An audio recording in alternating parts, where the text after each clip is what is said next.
Group के तमाम दोस्तों को अस्सलाम वालेकुम। जी दोस्तों, अभी हम इसका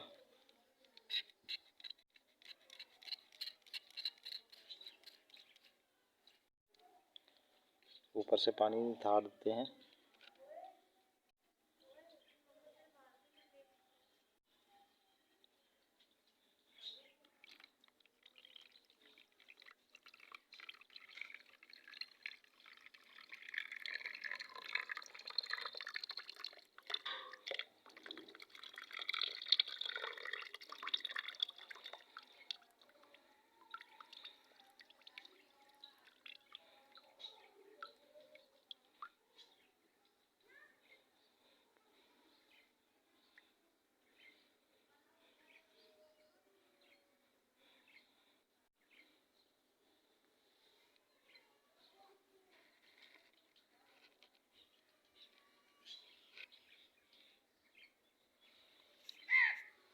इसको थोड़ा टेढ़ा करके रख देते हैं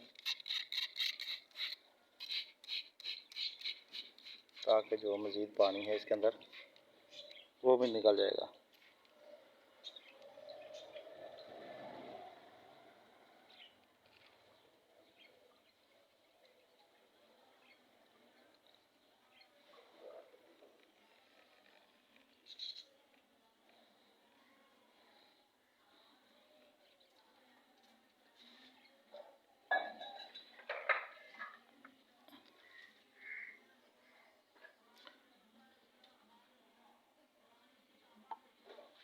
अब जब ये खुश्क हो जाएगा तो फिर इसे चरख देते हैं।